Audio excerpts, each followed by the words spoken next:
Gravity. Meron tayo ditong duck or bibe. Nag-adobo tayo sa gata at ito ang ating lulutuin. Tara, let's go. Lutuin na natin. Ito. Bali, hinugasan muna natin ng bibe. Tapos, papakuluan natin yan. Naglagay tayo dyan ng pepper, paminta, luya, ginger, salt, asin. Yan. Tapos, yung bay leaves, nilagyan din natin. Tapos, pag kumukulo na, tanggalin natin yung mga impurity dahil hindi yan kasali dyan. Yan yung tinanggal natin dahil malansa yan. Tapos, takpan ulit natin. Huwag nating i-overcook ang ating pagpapakulo dahil yan yung, kumbaga, patatagasin lang natin ang ating mga dugo-dugo ng bibing niya. Tsaka yung lansa, tatanggalin natin. Pagka ganyan, okay na yan. Pag nakuluan na yan. At mamaya na natin yung papalambutin sa gata at sa adobo. Yan. Hanguin lang natin yan at tanggalin natin yung mga inilagay natin yung mga ginger at saka yung mga dahon-dahon na inilagay natin dyan. Tsaka paminta, tanggalin natin. Tapos set aside muna natin. Magpainit tayo ng wok at sisimulan natin ng pagluluto. Yan. Naglagay tayo ng mantika at ginger. Pampatanggal ng lansa itong ating luya. Isang kutsahin lang natin mga ka-gravity. Tapos isunod natin ang ating garlic. Nagtadtad ako ng garlic dyan.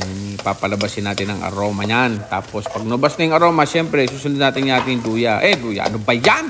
Sibuyas mga ka-gravity. Red onion. Yan, halu-haluin lang natin hanggang sa lumabas na yung kanyang aromatic mga ka-gravity. Pagka ganyan na yung tsura, maglagay tayo ng soy sauce. Karikit na soy sauce.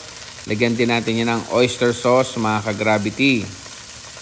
Tapos hahaluin na natin yan. Yan. Siya din natin sayang. Tapos halu-haluin natin yan. Pag nahalo na natin, nag-combine na sila, pwede natin isunod na ng ating pinakulong duck or bibe. Yan. Halu-haluin lang natin. Tapos, ito na yung ating duck. Isang buong duck yan. Tinadtad ko mga ka-gravity at ito. Yan. Masarap yung pang-ulam. Ano ba yan? Tapos, napakahusay din yung pulutan. Kay mamamulutan ay talagang napakahusay. Tama-tama sa ito. Itong adobong ito, adobohin mo muna yan ng paiga. Tapos saka mo bubuhusan ng gata. Aba, ay sinasabi ko sa iyo, talaga namang lalagyan mo ng sili. Pero yan, lagyan mo natin ng suka. Pag nalagyan natin ng suka ng vinegar, wag muna natin haluin, takpan muna natin. Antayin natin maluto yung suka niya para maluto yung suka, hindi siya mahilaw ang suka. Ayaw natin, no. Maglagay tayo ng ground black pepper. Yan, tapos takpan ulit natin. Wag mo natin haluin, magpasaway. Yan, takpan. After 15 minutes, yan, mga ganyan, 15, pwede na yun. Luto na yan. Haluin na natin, luto na yung suka. Suka pa lang yan, ha? O yan, haluin natin. Parang pwede na yun. Gravity, yan. Halu-haluin lang natin yan, mga ka-gravity. At ipapaigahin natin sa adobo. Pag naigay yung adobo niyan, ang isasabaw natin yan, yung gata, yung takpan ulit natin. Yan. After natin takpan, pakuluan natin na ilang minuto, halu-haluin ulit natin yan. Babalikan natin yan. Yan. Tapos, halo-halo, balik ta rin natin kasi baka masunog yung ilalim. Para maging pantay yung kanyang pagpapakulo ng laman ng bibig. Yan. Pantay siya, hindi siya may makunat. Yan. Takpan ulit natin. After natin takpan, after ilang minuto, buksan ulit natin. Yan. Pagka ganyan, nagmamaiga na. Parang pwede na, pero hindi pa. Lalagyan pa natin yan ng gata. Yan, halu-haluin natin. Pagka ganyang igang-iga na, ay ibuhusan natin ng gata. Yan. Gravity, oh. Yan.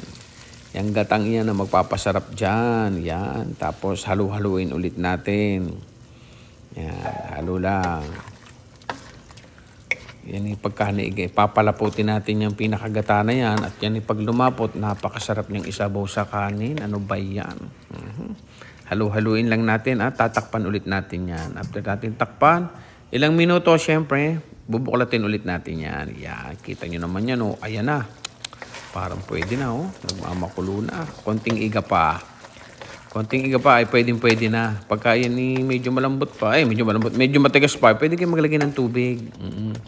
Yan. Tapos takpan ulit natin. Hihinaan nyo lang ang apoy at baka masunog naman. Oo, alalay lang ang apo yan, oh. Kita niyo yan, oh. Yan, nilagyan na natin ng sili. Aba, pwede na yan. Pagka nilagyan ng sili, medyo papaigahin na lang ng konti, mga ka-gravity, at sisintensyahan na natin to. Ano ba yan? Napakahusay ng pulutan ito. Tsaka sa kanin, kahit bahaw, ubrang-ubra ito. Yan, kita nyo naman, oh. Nagmaiga na nga ang ating adobo sa gatang duck or bibi. Kaya ito, Halu-haluin natin. Yan, o. Kita nyo, igang-iga na. Naku, napakahusay niyan. Kaya ano pang inihintay natin? Aba, ay sintensyahan na natin to. Ano ba dyan? Yan, o. Ito na ang ating finished product na adobo sa gatang, bibe or itik. Ito. Thank you for watching, guys. Follow me for more videos. Goodbye!